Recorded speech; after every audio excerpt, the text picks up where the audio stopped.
toi le roi éternel, à toi le roi immortel, à toi le roi invisible, à toi Dieu le seul sage, à toi Dieu le seul sage. À toi le roi éternel, à toi le roi immortel, à toi le roi invisible, à toi Dieu le seul sage, à toi Dieu le seul sage. Oh, à toi le roi, sois louange et honneur, louange et honneur et gloire. À toi le roi, sois louange et honneur et gloire. À jamais, amen.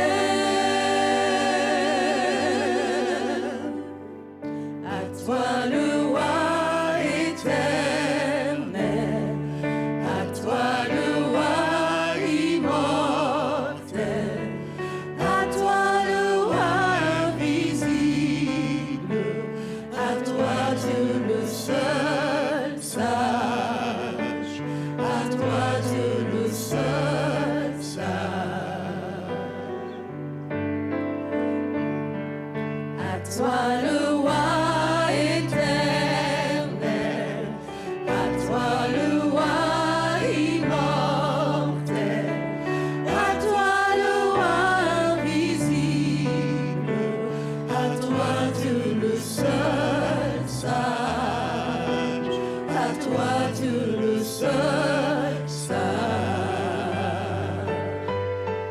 Oh, à toi le roi, sois louange et honneur, louange et honneur et gloire.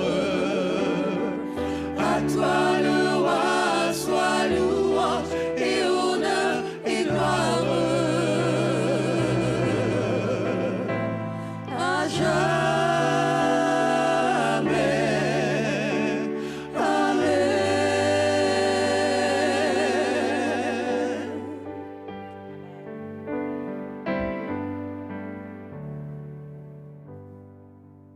Merci pour la quoi, Seigneur?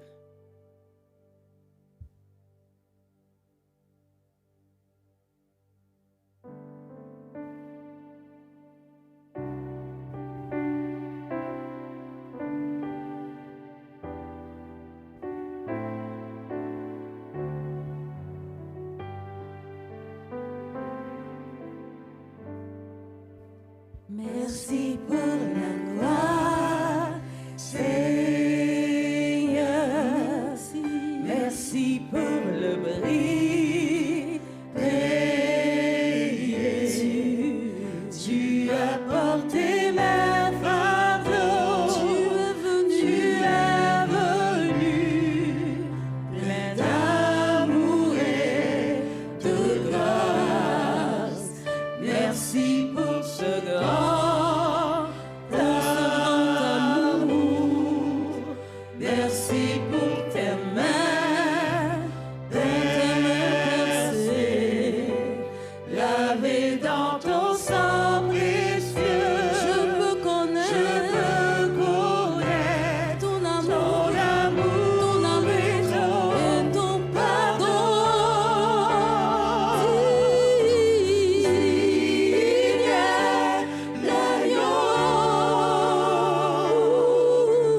Maintenant, vous pouvez vous rasseoir et nous allons chanter une chanson pour l'offertoire.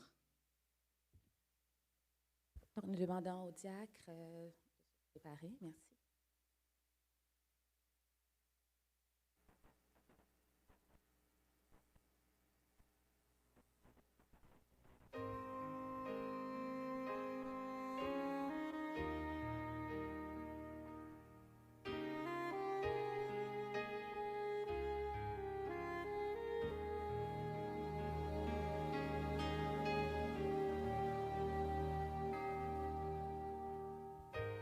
Dieu et seulement Dieu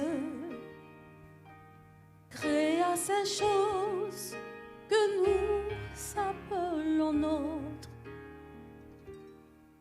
Du plus grand au plus petit, la gloire ne revient qu'à Dieu et seulement Dieu. Dieu et seulement Dieu nous révèle les choses inconnues. Aucune notre puissance ne peut changer ses plans, car Dieu est seulement Dieu. Dieu et seulement Dieu est vraiment digne de recevoir la gloire. Que tous ceux qui respirent élèvent ses louanges à Dieu et seulement Dieu.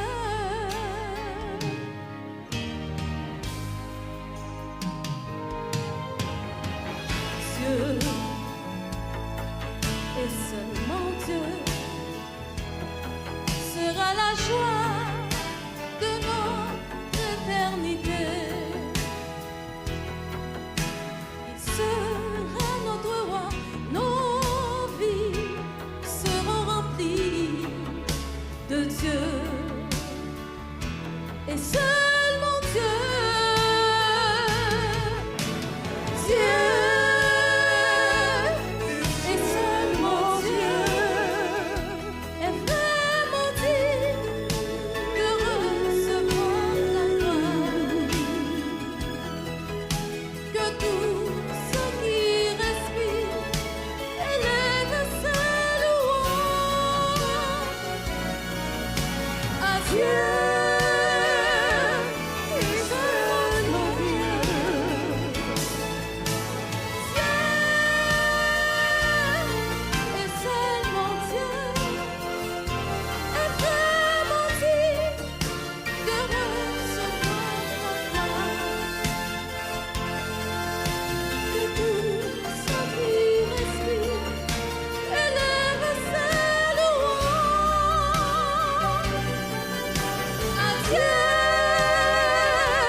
L'Église est priée de s'agenouiller pour la prière pastorale.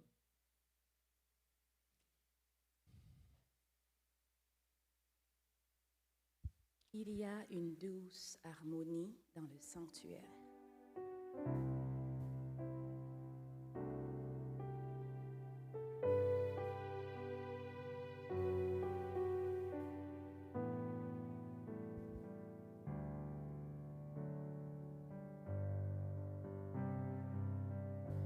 Il y a une douce le sanctuaire. Il y a un calme dans cette atmosphère. Viens déposer les fardeaux que tu portes dans le sanctuaire, car Dieu est là. Il est là. Dieu est là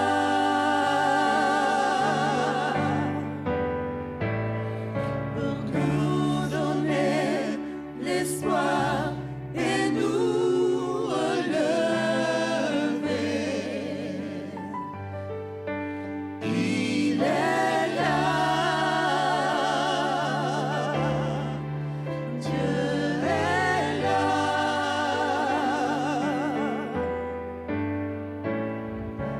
Nous donner l'espoir et nous relever. Viens déposer les fardeaux que tu portes dans le sanctuaire, car Dieu est là.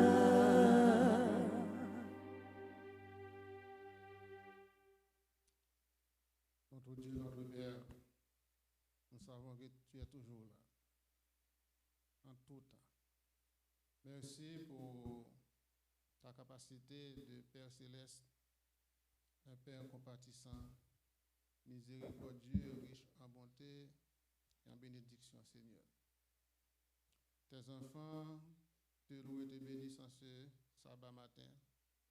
Nous bénissons ton nom du fait que tu as fait beaucoup de choses pour nous. Nous étions pécheurs, misérables, mais tu as envoyé Jésus, ton Fils unique. Son sang a coulé pour nous sur le bois du calvaire. Et maintenant, nous avons la vie éternelle. Merci Seigneur Dieu pour tout ce que tu fais pour tes enfants. Bénis tous ceux qui sont rassemblés en cette présente minute à l'église de Saint-Hubert. Bénis tous ceux qui suivent en ligne aussi, Seigneur. Bénis tous tes enfants disséminés à travers le monde entier. Donne-nous la possibilité, pendant que le temps est calme, Seigneur, pendant que le temps est serein, Seigneur, donne-nous la possibilité de rester connectés à toi et d'attendre les mauvais jours, Seigneur.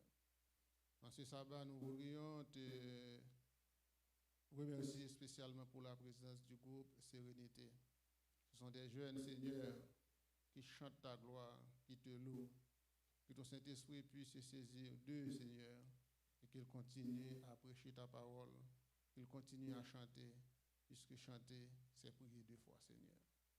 Bénis le prédicateur du jour, que tu l'accompagnes, Seigneur. Que son message soit loin du Saint-Esprit et que toutes ces paroles ne viennent pas directement de lui, mais que ces paroles soient dictées par le Saint-Esprit, Seigneur. Bénis chaque membre de l'église de Saint-Hubert. Bénis-nous à cette église de devenir une église militante, une église missionnaire qui veut et qui partage ton nom, Seigneur. Que le Saint-Esprit nous accompagne, qu'il nous change, qu'il nous bénisse, Seigneur, et que nous puissions nous rapprocher plus près de toi, Seigneur. Bénis les différentes administrations, le corps pastoral de l'Église, le corps anciennat, tous les différents comités, tous les différents départements, que nous puissions travailler de façon à avancer avec ton Église, Seigneur. Que tu nous emploies comme des instruments de justice, Seigneur. Que tu sois avec nous et que nous puissions te représenter partout où nous passons, Seigneur. Accompagne ceux qui sont dans la joie, Seigneur. Accompagne ceux qui sont malades. Accompagne ceux qui cherchent du travail, Seigneur. Accompagne tous tes enfants à travers le monde entier, Seigneur. Donne-nous la paix, donne-nous la sérénité. Pardonne nos péchés, Seigneur. Pardonne nos iniquités. Nous te prions. Au nom de Jésus-Christ, lui qui vit et qui règne pour les siècles des siècles. Amen. Il est là, Dieu est là,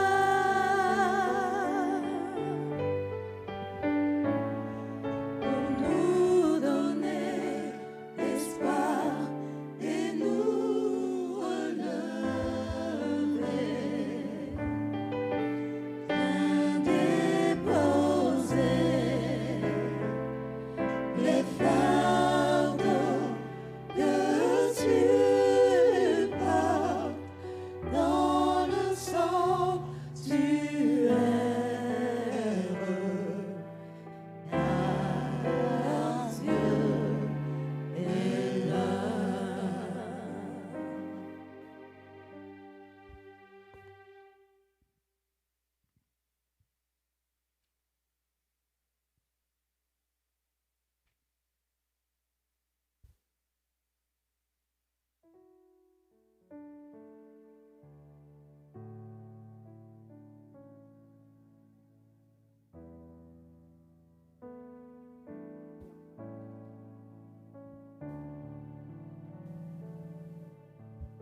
Nul enfant n'est trop petit pour la route étroite.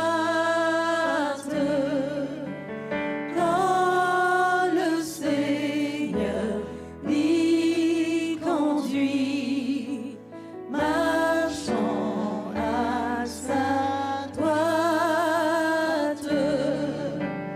Même le plus jeune cœur peut être un temple au Seigneur. Même le plus jeune cœur peut être un temple au Seigneur.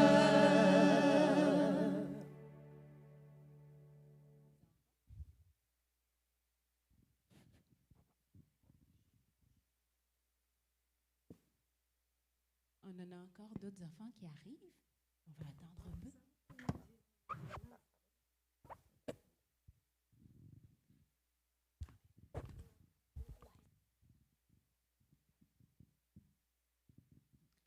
Bonjour les amis.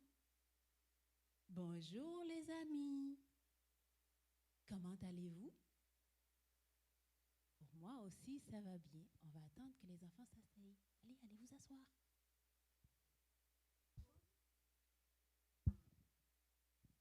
Alors, aujourd'hui, nous allons faire une petite réflexion. Est-ce que les enfants peuvent réfléchir? Oui, moi je pense que oui, les enfants peuvent réfléchir. Et pour le faire, nous allons grandement ouvrir les oreilles et prêter une attention à l'histoire de ce matin.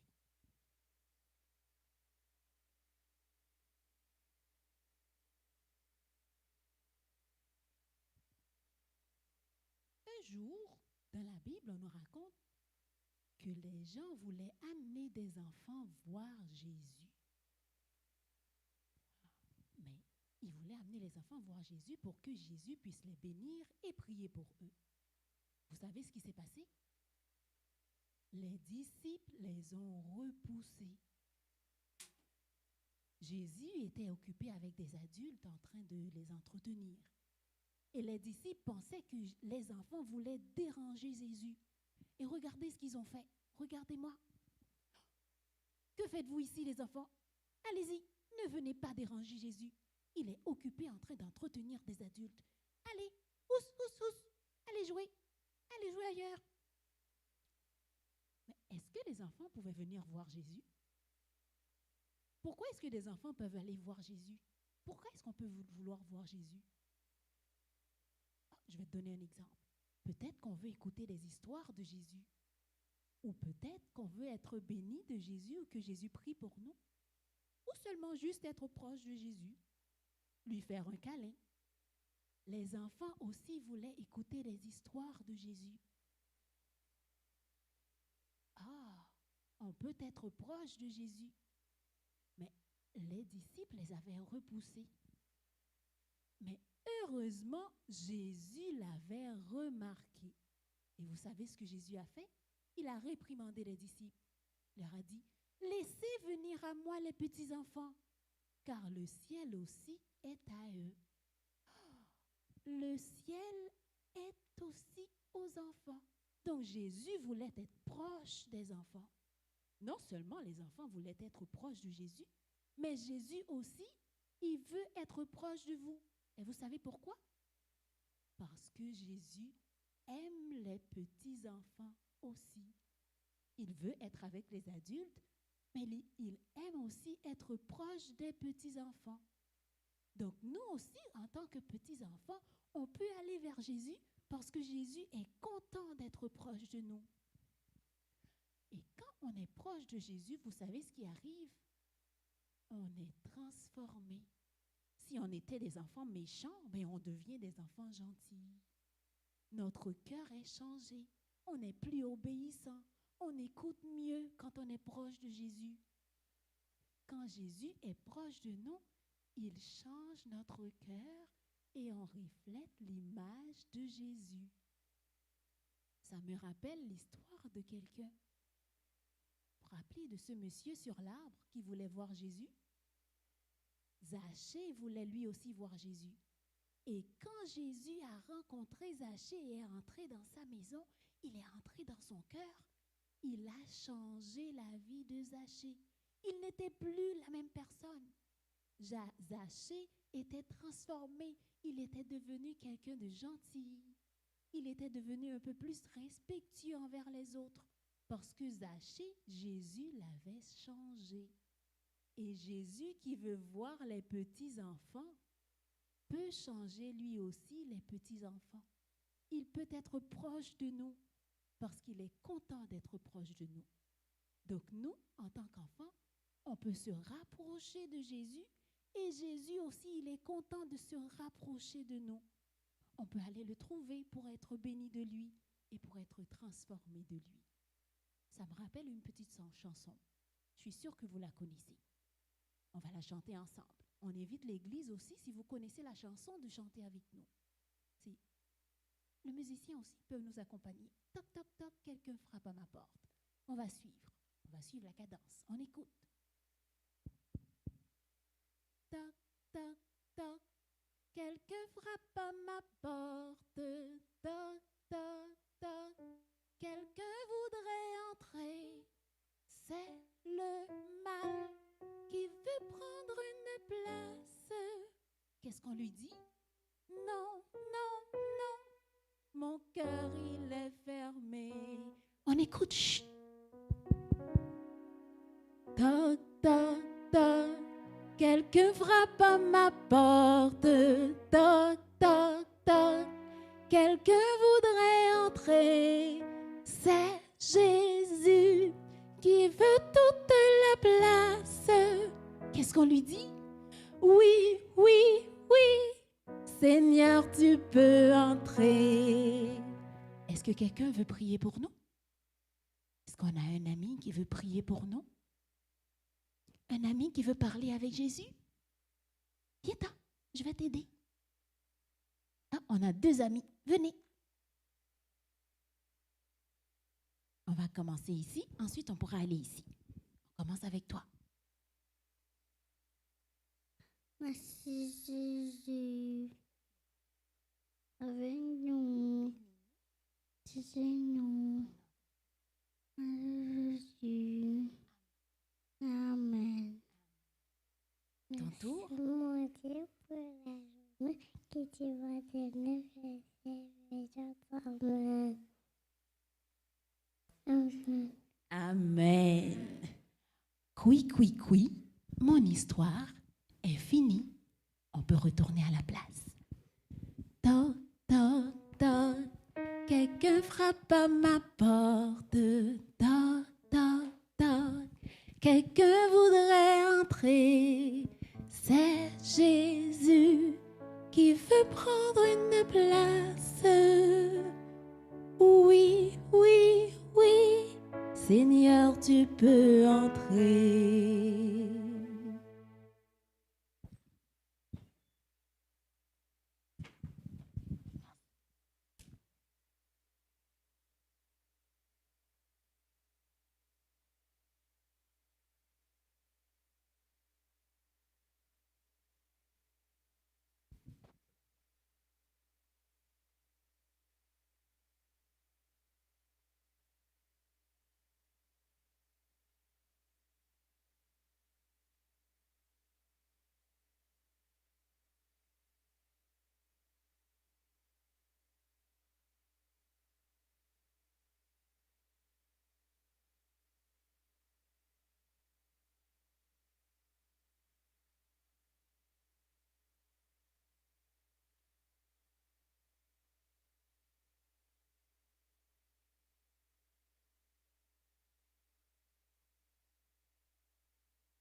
On va lire aujourd'hui dans Joël 2, versets 23 à 27.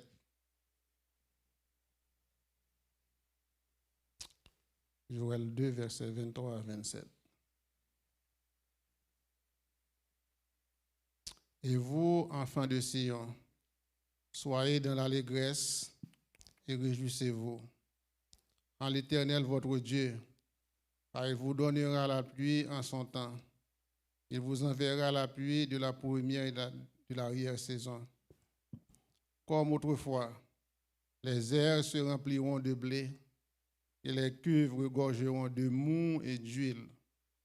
Je vous remplacerai les années qu'ont dévoré la sauterelle, le Jékel, le Assil et le Gazam, ma grande armée que j'avais envoyée contre vous. Vous mangerez et vous rassasierez, et vous célébrerez le nom de l'Éternel, votre Dieu, qui aura fait pour vous des prodiges, et mon peuple ne sera plus jamais dans la confusion, et vous saurez que je suis au milieu d'Israël, que je suis l'Éternel, votre Dieu, et qu'il n'y en a point d'autre, et mon peuple ne sera plus jamais dans la confusion. Amen.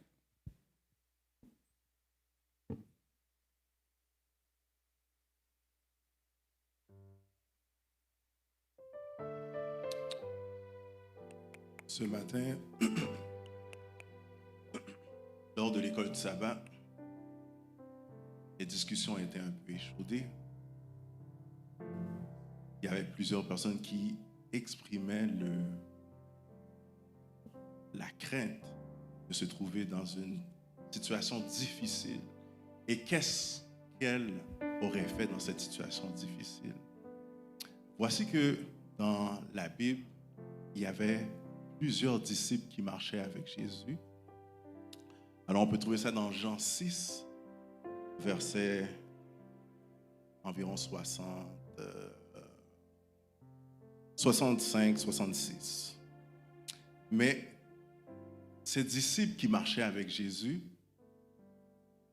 ils étaient plusieurs. Il y avait les 12 disciples que nous connaissons, mais il y avait plusieurs autres disciples qui marchaient aussi avec Jésus. Mais Jésus avait dit certaines paroles qui étaient difficiles pour eux de comprendre. Et puis, qu'est-ce qu'ils ont décidé de faire? C'est de s'éloigner de Jésus.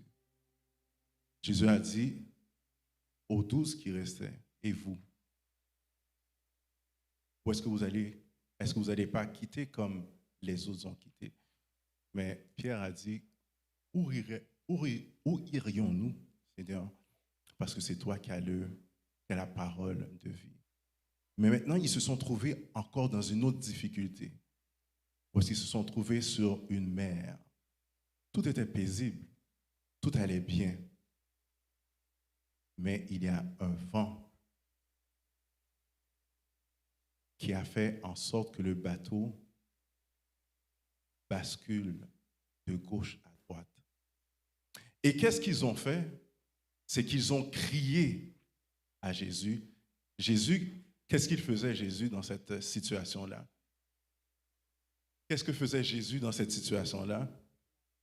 Il dormait paisiblement. Alors, tout ça pour dire ceci. Si nous nous trouvons en Jésus, nous aussi, nous pouvons dormir paix, même dans les moments difficiles. Amen. Maintenant, c'est qu'il faut toujours être comme ces disciples. Les 12 disciples avaient...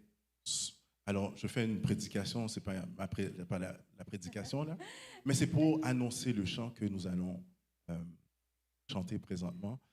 Alors, comme je dis, ce qu'il faut, en tant que chrétien, on a toujours une théorie.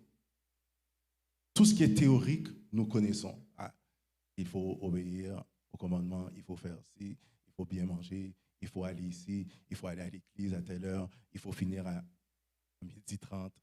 On connaît tout ça en théorie.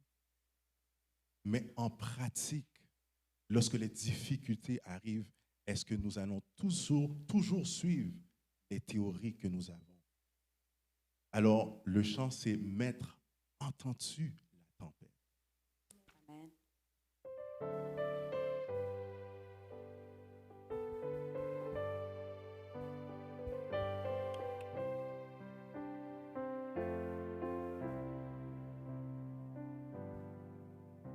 Maître, la tempête se lance, s'éveille autour de nous. Le ciel est couvert de nuages.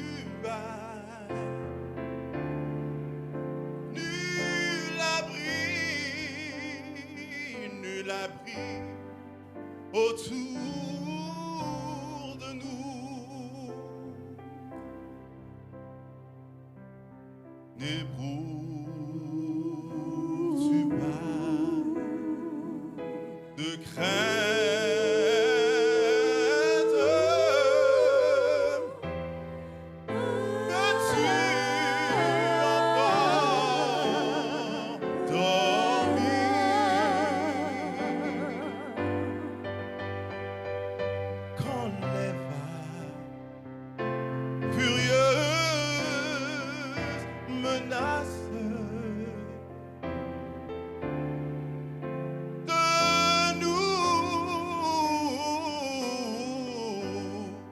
De nous faire périr.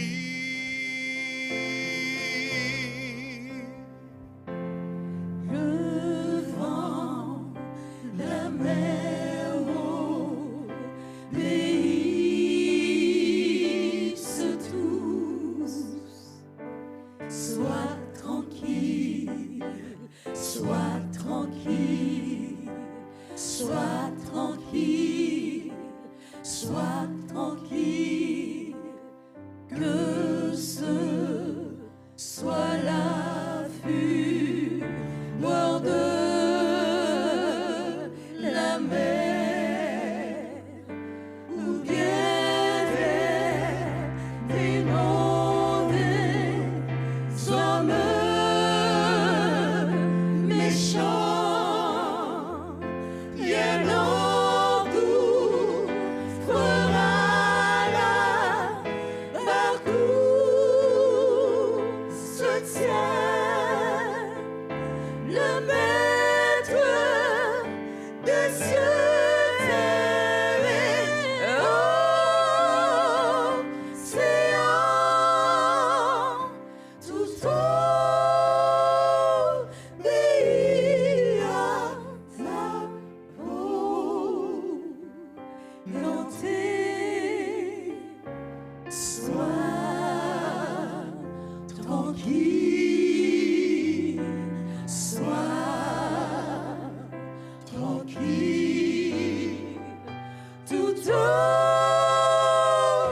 j'obéis à ma volonté.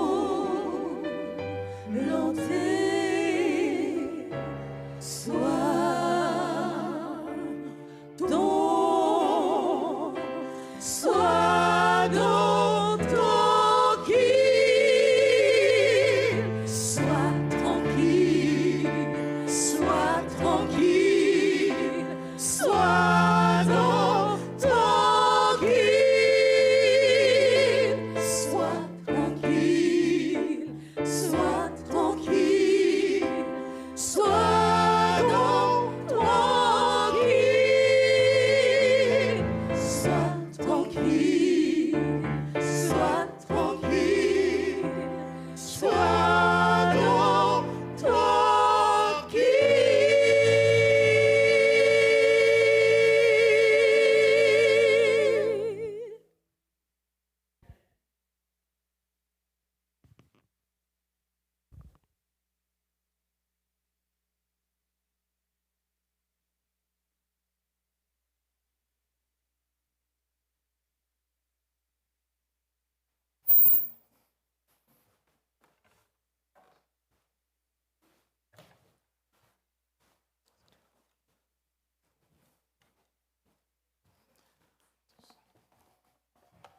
Bonjour frères et sœurs, bon sabbat.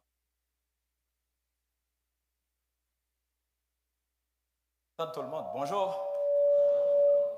Et bon sabbat dans le Seigneur.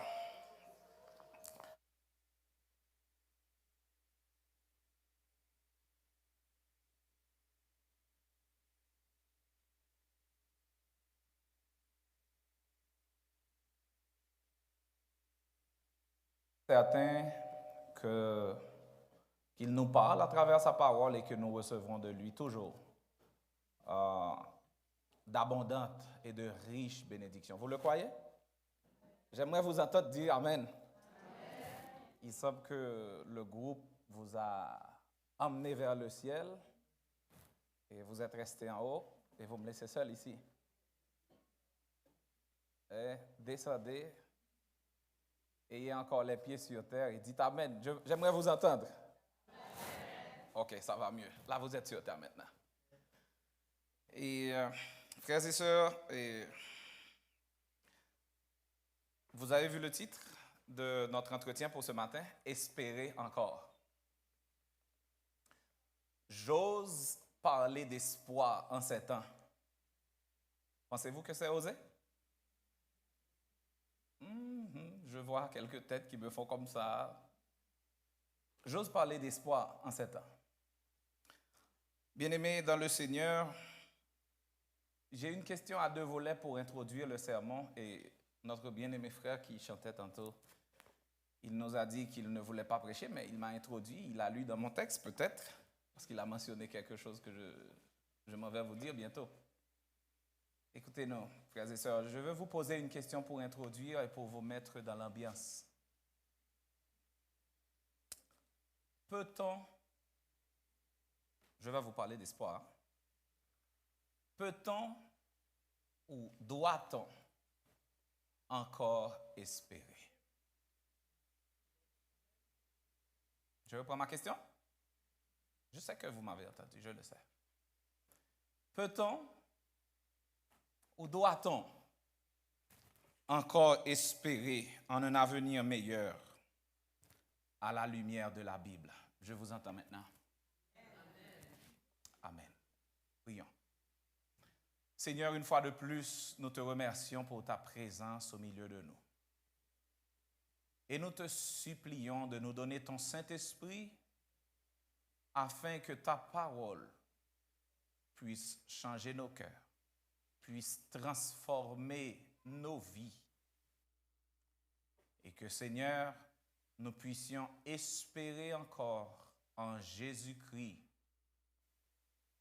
Que nous puissions encore espérer dans l'éternité bienheureuse qu'il nous prépare. Parle encore à notre cœur et bénis chaque adorateur ici présent. Au nom de Jésus, nous t'en prions. Amen. Frères et sœurs, à la question, je viens de vous poser une question et la réponse semble être évidente. Et il peut facilement sortir de notre bouche ou passer par notre tête une réponse facile. Et puisque nous sommes à l'église, je vous dis que peut-on encore espérer à la lumière de la Bible en un avenir meilleur? La réponse facile, c'est oui. Puisque nous sommes à l'église, la réponse, nous sommes dans une communauté chrétienne, la réponse logique aussi, c'est oui. Et je vous ai vu, j'ai vu les réactions en posant ma question. Peut-on encore espérer? Je vous ai vu. Oui. Frères et sœurs bien-aimés, chers amis, il n'est pas un secret que nous vivons dans un monde incertain. Est-ce que jusque-là, ça va?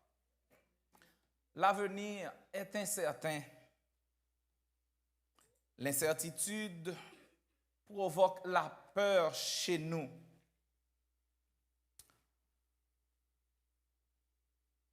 La destruction. Voulez-vous juste regarder autour de vous, bien entendu, dans vos pensées? Pensez à ce qui se passe dans le monde autour de nous. Pensez aux événements inattendus dans la vie. Pensez à ce qui se passe autour de nous, frères et sœurs. Je vous parle des événements inattendus dans la famille, dans la société, au niveau de l'environnement, partout dans le monde. Pensez, quand je vous parle d'événements inattendus, pensez à la maladie soudaine. Pensez à la mort. Pensez au décès d'un être proche, d'un être cher. Pensez à une perte importante. Pensez à une perte d'emploi. Pensez à une séparation difficile dans la famille. Pensez à un divorce. Pensez. Et vous allez voir, frères et sœurs, effectivement, tout est incertain autour de nous. Et je continue et j'insiste, peut-on encore espérer, en pensant à toutes ces choses, peut-on encore espérer en un avenir meilleur? Frères et sœurs bien-aimés, pensez à la fin. Pensez aux plans échoués. Pensez aux rêves évanouis. Pensez à la déception générale. Parce que je ne peux pas deviner la situation dans laquelle vous vous trouvez ou la situation d'un proche. Mais pensez à cette situation. Pensez à ce panorama sombre que je vous décris. Et je vous assure que c'est quelque chose de réel. C'est réel, c'est présent. Mais je vous dis en ce matin, au nom de Jésus, tout n'est pas fini. Nous pouvons espérer encore. Amen. Le Seigneur, bien-aimés, frères et sœurs, manifestera encore sa puissance. Le Seigneur veut encore démontrer qu'il est le maître du monde, maître des situations et maître des événements. Alors je vous dis, frères et sœurs bien-aimés, en ce sabbat matin, espérez encore. Dans Joël chapitre 2, nous avons lu un texte. Je vais juste utiliser ce texte, évidemment, je vais juste le lire. Je ne vais pas rentrer dans les détails.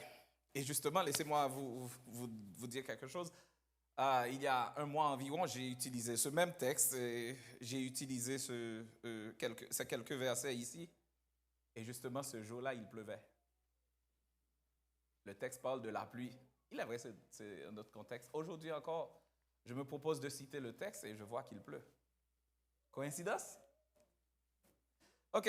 Je vous disais que je vais juste lire le texte pour trouver ce message d'espoir et pour vous rappeler, c'est ça le mot que je cherchais, pour vous rappeler les promesses de Dieu. Vous savez c'est quoi une promesse?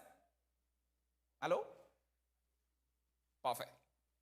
Écoutez, je me propose de lire aussi à partir du verset 21. Terre. Je vous ai présenté un environnement, un panorama sombre. Mais je vais vous dire autre chose. Je vais plus loin tantôt. Et je m'empresse de le faire. Au verset 21, je lis dans Joël chapitre 2. Écoutez ce qu'il dit. Terre, ne crains pas. Sois dans l'allégresse et réjouis-toi, car l'Éternel fait de grandes choses. Moi, je dis Amen. Verset 22 maintenant, écoutez bien. Bêtes des champs, ne craignez pas, car les plaines du désert reverdiront, car les arbres porteront leurs fruits. Le figuier et la vigne donneront leur richesse. Verset 23. Et vous, enfants de Sion, soyez dans l'allégresse et réjouissez-vous en l'Éternel, votre Dieu, car il vous donnera la pluie en son temps, il vous enverra la pluie de la première et de l'arrière-saison comme autrefois. Je fais un saut vers le verset 27, vous avez déjà lu le texte ce matin. Et vous saurez que je suis au milieu d'Israël, que je suis l'Éternel, votre Dieu, et qu'il n'y en a point d'autre, et mon peuple ne sera plus jamais dans la confusion. Que toute la gloire soit à Dieu. Frères et sœurs bien-aimés, chers amis, à la lumière de la Bible et de la parole de Dieu, nous savons que nous pouvons espérer encore en ce Dieu fidèle. Il y a un chant que nous aimons exécuter ici à l'église qui nous dit « Quand le vol de la tempête... » Allez-y, aidez-moi, c'est permis. Merci, vous êtes là, vous pouvez même chanter si vous voulez. « Quand le vol de la tempête vient assombrir... » Allez-y, ne me laissez pas seul. « Vient assombrir ton ciel bleu... » Au lieu de baisser la tête, je change le mot, espérer encore en l'Éternel. Au lieu de baisser la tête, comptez les bienfaits de Dieu. Je vous amène sur un terrain, vous allez être surpris tantôt. Et face au désespoir, frères et sœurs, face aux situations difficiles, espérez en Dieu, comptez, nous dit le chant, comptez sur l'Éternel, comptez les bienfaits de Dieu. Un autre chant que nous exécutons, je l'ai entendu même ce matin, ainsi souvent dans la vie, l'orage assombrit nos cœurs.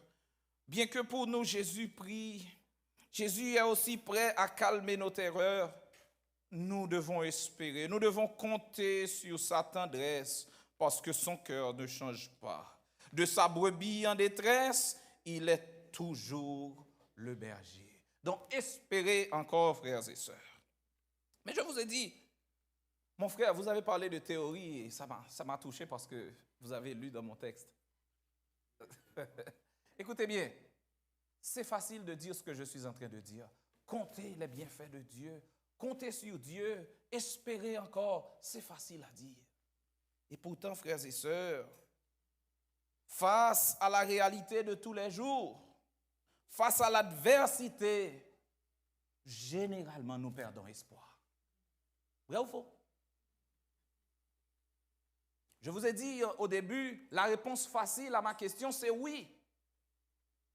Mais face à la réalité, quand l'adversité fait face, quand le vent est contraire, généralement, nous perdons espoir. Nous avons peur de faire face à des situations difficiles, frères et sœurs. Écoutez, l'armée de l'Éternel, l'armée d'Israël, savait pertinemment qu'elle devait compter, qu'elle pouvait compter sur Dieu. Et pourtant, face aux menaces, face aux insultes du géant Goliath, ils étaient là depuis quelques jours. Ils tremblaient, ils avaient peur, ils ne pouvaient pas avancer. Ça, c'est votre réalité, ça, c'est ma réalité. Ça, c'est notre réalité, frères et sœurs. Face à ce géant intimidant, nous avons peur. Nous avons généralement peur. Nous savons pertinemment qu'il faut compter sur Dieu. Et je vous ai mentionné ces gens, ces soldats de l'armée de l'Éternel qui avaient peur en face de Goliath. Frères et sœurs bien-aimés, je vous amène sur un autre terrain. 2 disciples. 2 disciples, je suis dans Luc 24, qui allaient dans un village nommé Emmaüs.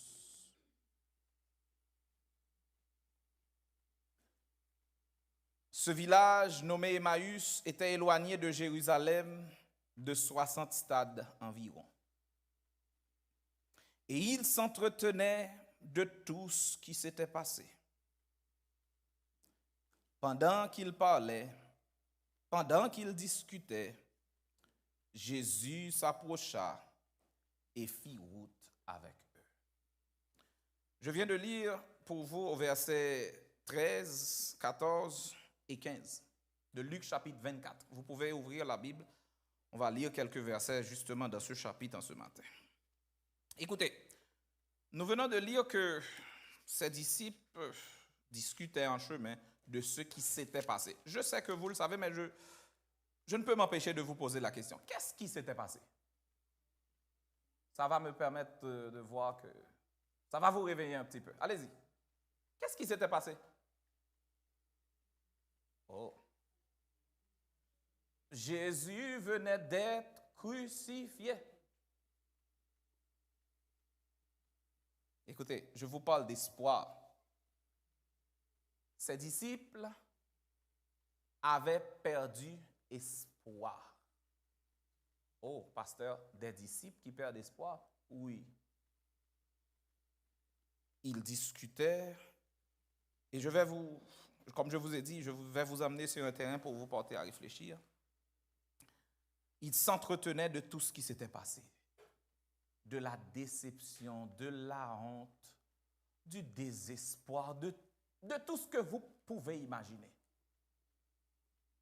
Ils discutaient de tout cela. Et Jésus s'approcha et fit route avec eux. C'est ce qui m'intéresse. En fait, la situation au complet m'intéresse, mais je veux que quelque chose puisse attirer votre attention en ce matin. Frères et sœurs, Jésus sait quand nous marchons seuls sur la route. Vrai ou faux? Jésus le sait. Vous êtes venus ici en ce matin, vous marchez peut-être seul sur une route que personne ne peut même deviner, ne peut même imaginer. Jésus sait que vous marchez seul sur cette route. Vous marchez seul sur une route en ce matin. Vous êtes venus avec, j'ai mentionné des situations au départ, des rêves évanouis. Ces disciples avaient vu leurs rêves s'évanouir. Des plans échoués, frères et sœurs. Jésus s'approcha pour faire route avec eux, pour les accompagner dans leur solitude. Jésus sait que vous êtes venus ici, que votre famille marche seule sur une route. Jésus sait que l'incertitude économique qui règne dans le monde actuellement, Jésus le sait. Jésus sait par les situations dans lesquelles nous passons, frères et sœurs. Et Jésus s'approche pour faire route avec nous. Il sait quand nous marchons seuls sur le chemin. Frères et sœurs, autre chose qui m'intéresse, et là je veux que vous ayez la Bible en main, je veux que vous ayez l'esprit grand ouvert. Écoutez bien, ces disciples faisaient un voyage à pied. On est clair? On est d'accord? De quelle ville à quelle ville? Là, je pose la question juste pour vous réveiller. C'est clairement dit dans le texte. Juste regardez votre Bible. De Jérusalem, merci Kwame, à Emmaüs. Écoutez, la Bible nous dit, c'était, on parle d'éloigné, mais écoutez, c'était juste 60 stades. 60 stades, pour nous, ça ne dit rien. Prenez votre cellulaire et regardez une chose. 60 stades, c'est environ 11 à 12 kilomètres. Ce n'est pas beaucoup. Sur une autoroute, plus ou moins 6 minutes si on respecte les règles. Ici, et je veux vous mettre dans l'ambiance, 60 stades, 11 kilomètres. Si vous prenez le chemin Chambly, aidez-moi à me situer. Le chemin Chambly, c'est ici, en face de l'église. Vous continuez jusqu'au bout, jusqu'à la fin, vers la 132, ça fait 11 kilomètres. C'est juste ça. C'est juste ça, 11 kilomètres, 60 stades. Écoutez, pour aller à pied, ça prend 2 heures, ça fait 2 heures. Ce petit bout-là, si vous le faites sur le chemin Chambly avec les feux de circulation, ça vous prendra une vingtaine de minutes environ. Ce petit bout-là, il marchait de Jérusalem à Emmaüs. Mais là, je vous parle, on est au Québec, nous sommes dans la région des fameuses pistes, comment on les appelle, cyclables. Donc, facilement, avec cette condition ici, on peut marcher. Ça prendra 2 heures à pied pour faire ce petit bout de chemin. OK? Mais ces disciples qui se rendaient où ça encore? De Jérusalem à Emmaüs, n'avaient pas de piste cyclable. Donc, c'est beaucoup plus que 2 heures. Il y avait des rocs, des épines, des chemins difficiles. Tantôt, il fallait monter. À certains moments, il fallait monter. D'autres fois, il fallait descendre. Et si vous êtes habitué dans des chemins de campagne, de montagne, des fois, il faut tourner, il faut contourner certains obstacles. C'était ça la route. Mais nous acceptons que ces disciples étaient en train de marcher et ils ont passé environ 2 heures sur la route. Nous allons accepter ça de manière conventionnelle. Sur la route, ils étaient en train de discuter de ce qui venait de se passer. Et quelqu'un fit la route avec eux. Écoutez, frères et sœurs, avant de voir la réalité de ce quelqu'un de Jésus qui faisait route avec eux, mais je veux attirer votre attention sur Jérusalem. Jérusalem, c'était la cité de paix. OK? N'oubliez pas que je vous parle de désespoir et je vous amène sur ce terrain. Écoutez, Jérusalem, c'était la ville de paix, c'était un centre religieux, c'était un lieu de fête, de célébration religieuse, de rencontre avec Dieu, c'était un lieu de prière. Donc, quand ça allait mal ailleurs, on faisait quoi? On allait à Jérusalem pour prier. Quand ça allait mal partout, on allait à Jérusalem pour rencontrer les frères, pour prier, pour se réjouir. Et en revenant de Jérusalem, terminez pour moi la phrase, comment on se sent? On est édifié, on est bien, on n'est plus découragé, rempli d'espoir, vrai ou faux? Parce qu'on revient de, allez-y, on revient de Jérusalem, on vient de prier, on vient de fêter, de rencontrer Dieu. Donc, on repart de Jérusalem avec le cœur content. Mais le texte me présente le monde à l'envers. Le texte me présente 2 disciples qui revenaient de la ville de paix, mais qui revenaient troublés. Qui revenaient d'un lieu de prière, d'un lieu où ils devaient rencontrer Jésus, où ils devaient rencontrer l'espoir. Ils revenaient troublés. Comment? Aidez-moi. Désespérés. Donc, Jérusalem, ce lieu de paix, est devenu un lieu de scandale. Le Seigneur, le Maître du monde, celui en qui on avait espéré, celui qui devait renverser les Romains, celui qui devait régner, vient d'être crucifié. Avez-vous déjà pensé à un plus grand désappointement que celui-ci? Un plus grand échec? Les rêves viennent de s'évanouir. Ces gens croyaient que Jésus allait régner. Vous vous souvenez la demande de la mère des fils de Zébédée? Parce qu'on croyait que Jésus allait régner sur la terre. Mais quand tu seras dans ta gloire, quand tu seras établi comme moi, permets que mon fils, que l'un de mes fils soit ici, que l'autre soit ici. Parce que Jésus va régner. Et ce Jésus qui va régner vient d'être crucifié. Donc ce rêve, cette pensée, ça vient de s'évanouir. Les Romains les oppressaient, c'était le symbole du péché. Jésus est venu, le Fils de Dieu. Il vient mettre fin à tout cela. Et voilà que ça fait 3 jours qu'il vient d'être crucifié. Donc voilà la réalité de Jérusalem. Des fois vous venez, peut-être que vous venez à l'église, peut-être que vous mettez l'espoir dans quelqu'un, dans quelques personnes, dans un système. Et voilà que tout passe différemment, que ça tourne à l'envers. Frères et sœurs, ces gens disaient de Jésus, c'était un leader. C'était quelqu'un qui gagnait les cœurs des gens. C'était quelqu'un qui faisait du bien. C'était quelqu'un qui allait renverser les Romains et régner à leur place. Je vous ai dit, frères et sœurs, Jésus sait quand nous marchons tristes sur le chemin. Et généralement, il vient pour nous accompagner. C'était la réalité de ses disciples, désespérés. Et remarquez, à la fin, je vais vous montrer que, écoutez, ses disciples devaient revenir avec l'espoir de Jérusalem. Ils partent désespérés. Et plus tard, à la fin, vous allez voir qu'ils vont revenir pour amener l'espoir à Jérusalem.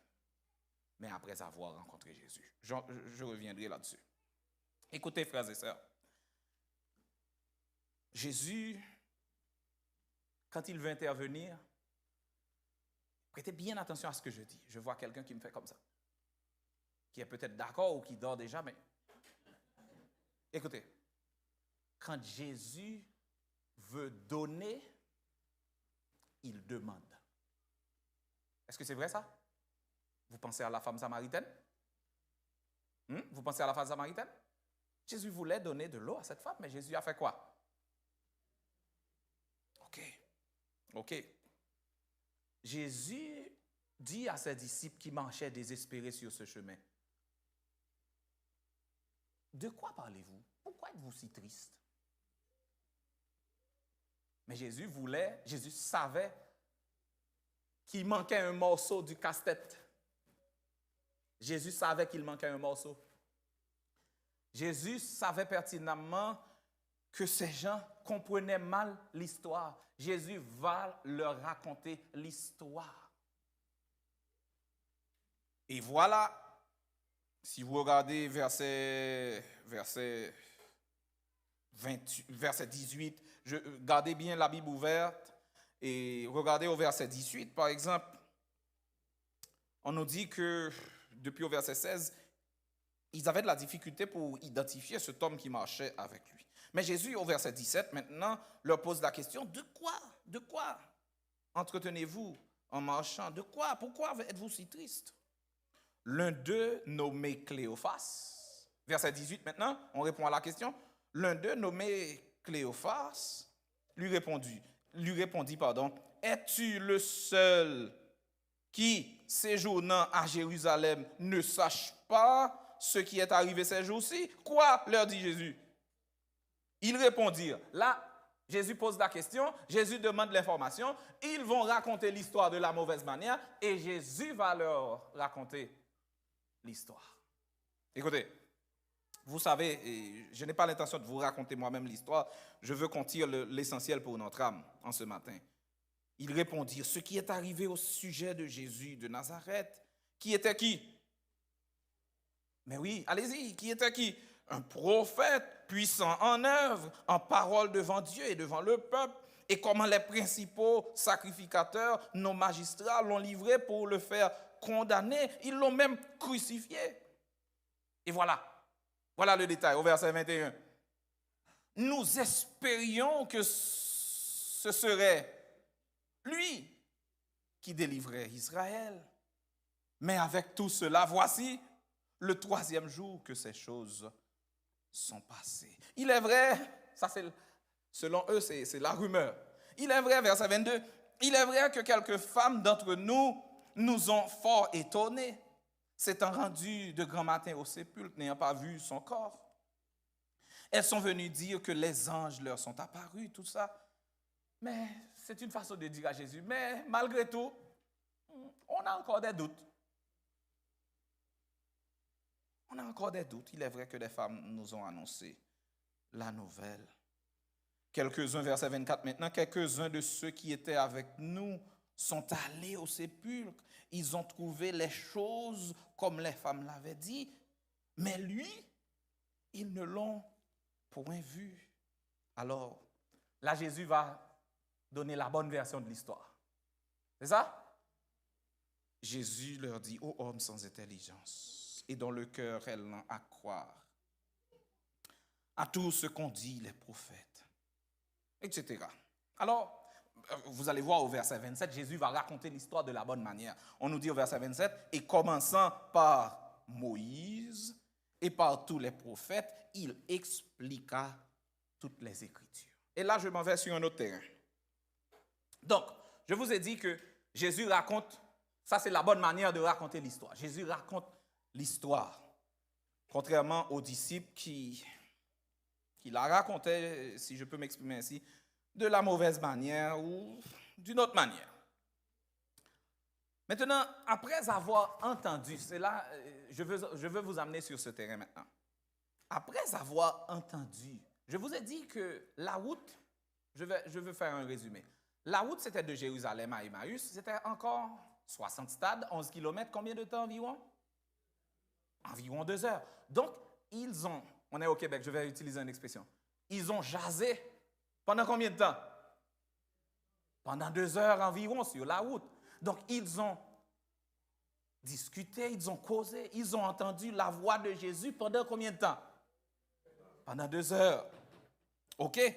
Donc, après ce temps de conversation, ils ont eu le désir de rester en sa présence. Vous allez voir plus tard dans l'histoire, comme vous connaissez l'histoire, à un certain moment, ils ont dit, notre cœur, il y a quelque chose qui brûlait au-dedans de nous. Ça, c'est la réalité de quelqu'un qui est en présence de Jésus, qui entend la voix de Jésus. Il y a quelque chose qui brûle à l'intérieur. Donc, on ne peut plus rencontrer Jésus et continuer dans le désespoir. Est-ce qu'on me comprend maintenant? Donc, quand ce panorama mondial, tout ce que je vous ai décrit, vient assombrir notre ciel bleu, nous devons aller au pied de Jésus, rencontrer Jésus, écouter sa parole, écouter sa voix, et nous allons retrouver l'espoir. Voilà. Il y avait le désir de rester en sa présence. Vous allez voir au verset 28, verset 29, que lorsqu'ils furent arrivés, lorsqu'ils furent près du village, donc en marchant sur la route, en faisant cette route, dans cette belle conversation, ils n'ont pas vu passer l'heure. Pensez-vous? Ils n'ont pas vu passer l'heure. Parce qu'ils avaient une si bonne conversation avec Jésus sur la route. Verset 28. Lorsqu'ils furent arrivés près du village où ils allèrent, il parut, tantôt c'était ILS, maintenant c'est Jésus. Il parut, êtes-vous là? Il parut, merci, il parut vouloir aller plus loin. Donc en d'autres termes, Jésus fait semblant. C'est ça? Jésus fait semblant. Écoutez ce qu'ils ont dit. Verset 29. Mais je ne suis pas sûr que vous êtes avec moi. Ils le pressèrent en disant, reste avec nous. Et suivez l'argument. Suivez bien l'argument. Reste avec nous. C'est quoi l'argument? Car le soir approche. Le soir approche et quoi? Le jour est sur son déclin. Restez là. Pensez-vous, à la lumière de ce que je vous ai expliqué, c'était vraiment ça l'argument? Non, reste avec nous. Nous voulons encore écouter cette belle parole. Le frère l'a dit ce matin, cette parole qui donne la vie, cette parole de la vie éternelle. Nous voulons encore écouter cette parole. Ce n'est pas parce que c'est le soir. C'est parce que nous voulons encore rester en ta présence. Ça, c'est le désir de quelqu'un qui a vraiment été en la présence de Jésus. Il ne veut pas s'éloigner de la présence de Jésus. Frères et sœurs, et Jésus ne se fait pas supplier, prier. Et qu'est-ce qu'il fait? il entra pour rester avec eux. Autre caractéristique, autre chose. Frères et sœurs, quand nous invitons Jésus dans notre maison, il entre et il prend le contrôle de la maison. Donc, quand c'est le désespoir, quand tout semble aller mal, invitez Jésus dans votre maison. Il entrera, il prendra le contrôle. Il nous dit dans l'Apocalypse, voici, je me tiens à la porte et je fais quoi? Et je frappe. Si quelqu'un entend ma voix et ouvre la porte, qu'est-ce que je ferai de plus? J'entrerai chez lui, je souperai avec lui. En général, quand vous invitez quelqu'un à votre maison, mais ce n'est pas cette personne qui vous donne à manger. Vous servez cette personne. Mais quand vous invitez Jésus, vous voyez que c'est l'inverse. Il prend le contrôle de la maison, il bénit la maison. C'est ce que Jésus a fait en entrant dans la maison de ses disciples pendant qu'ils étaient à table. Donc Jésus entre, verset 29. Ne perdez pas le texte de vue, s'il vous plaît. Jésus entre dans la maison et pendant qu'ils étaient à table, il prit le pain. Mais c'était sa maison. Mais c'est ça. Quand Jésus entre, il prend le contrôle de ce qui se passe. Il prit le pain et après avoir rendu grâce, il le rompit et le leur donna. Frères et sœurs, je vous ai parlé du désir de rester en la présence de Jésus. Je vous ai parlé de sa réponse immédiate. Mais maintenant, après la rencontre, quand Jésus eut entré dans la maison, bénit le pain, leurs yeux s'ouvrirent, ils ont compris maintenant que c'était Jésus. Là, ils ont compris que c'était Jésus. Et en ce moment même, Jésus a disparu. Écoutez, frères et sœurs, l'argument, je vous ai dit, ils ont dit à Jésus, rentre, reste avec nous parce que c'est le soir. C'est dangereux dehors. Vous savez qu'est-ce qu'ils ont fait quand ils ont compris que c'était Jésus? Ils ont pris la route, c'est ce que je vous disais au début, ils ont pris la route pour retourner où ça? Êtes-vous là? Ils ont pris la route pour retourner où ça? Au départ, ils étaient comment? Désespérés, tristes. C'était le jour. Maintenant, c'est le soir. Ils revenaient à Jérusalem comment? En courant, avec le cœur content, rempli d'espoir. Au lieu d'aller chercher secours à Jérusalem, c'est ce que nous voyons dans les psaumes, on s'en va vers Jérusalem, parce que Jérusalem est un lieu sûr, un lieu de prière. Là maintenant, on revient à Jérusalem pour porter l'espoir, pour porter la bonne nouvelle. Jésus est ressuscité. Nous l'avons vu. Ces gars, ces disciples pouvaient espérer encore. Ils ont retrouvé l'espoir. Ils ont retrouvé l'espoir quand ils ont rencontré Jésus définitivement. Frères et sœurs, si vous faites face, quand vous faites face aux difficultés de la vie, acceptez donc d'ouvrir la porte à Jésus. Invitez Jésus. Rencontrez Jésus. Je ne sais pas quel mot, quel adjectif, quel verbe utiliser. Mais trouvez Jésus, frères et sœurs, et l'espoir sera rétabli. Bien-aimé, Christ est ressuscité, c'est ça le puissant message. Et c'est ce qui donne l'espoir au monde. On va nous promettre ou proposer espoir, mais seul Jésus, seul en Jésus, nous pouvons espérer, frères et sœurs. Et cette résurrection, la résurrection de Jésus, était l'espoir, effectivement, en un avenir meilleur. Parce que selon ce que la Bible nous dit, ce Jésus qui est ressuscité est monté aux cieux et il prépare une place. Je parle de quelque chose d'autre, non? Merci. Il prépare une place pour moi, merci ma sœur. Et il reviendra pour me prendre. Ça, c'est l'espoir, non? Et avec lui, nous serons heureux pour le temps et pour l'éternité. Là, il n'y aura plus ni cri. Allez-y, allez-y, ni douleur, ni deuil, car les premières choses auront disparu. Frères et sœurs, espérez encore. Jésus est ressuscité. Il reviendra bientôt. Nous aurons un monde et un avenir meilleur. Là maintenant, je peux citer Jérémie. Si je vous parle d'espoir, je dois citer Jérémie. Que vous dit le Seigneur? Je connais les projets que j'ai formés sur vous. Ce sont des projets de paix et non de malheur, afin de vous donner un avenir et de l'espérance. Bien-aimés dans le Seigneur, espérez encore. Amen.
Christ est ressuscité, quand des chants joyeux, sans triomphant tout lieu, soit exalté. À toi la gloire et l'honneur, ô Sauveur, ô puissant Rédempteur, du sépulcre tu sortis vainqueur, prince de vie et prince de paix. Gloire à toi, gloire à toi, gloire à toi, gloire à jamais. Christ est ressuscité, par l'union vivant, et dans l'éternité,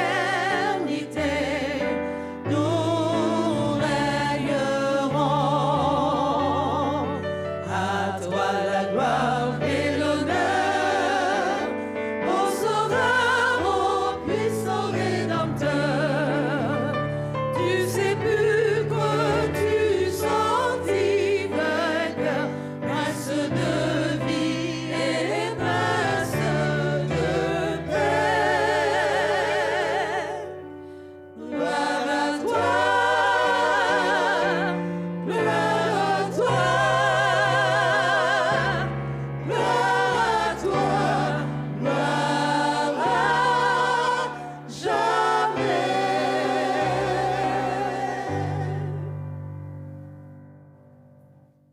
Prions. Seigneur notre Père et notre Dieu, nous te remercions pour ta présence au milieu de nous en ce matin. Nous te remercions pour ta parole et nous te remercions pour le salut, pour la vie en Jésus-Christ. Merci, merci parce que tu nous as permis d'espérer encore. Merci parce que tu nous promets de faire toutes choses nouvelles. Seigneur, continue de nous accompagner. Reste avec nous et garde-nous surtout en ta paix et en ta grâce au nom de Jésus. Amen.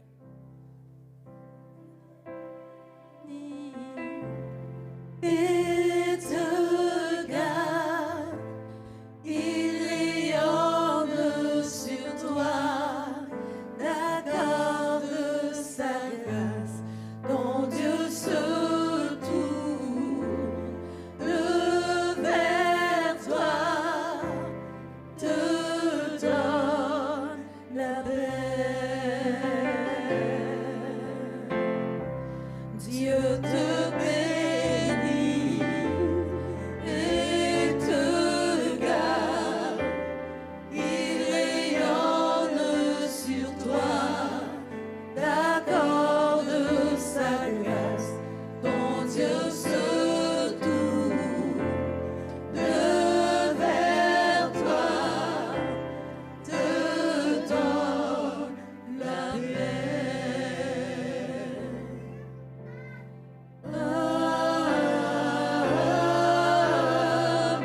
Merci.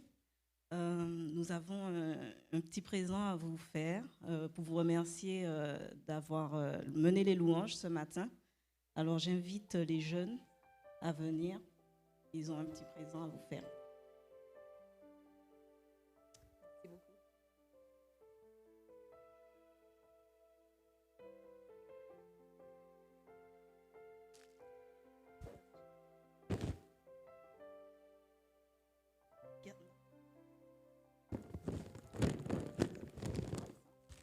Merci beaucoup. Merci beaucoup.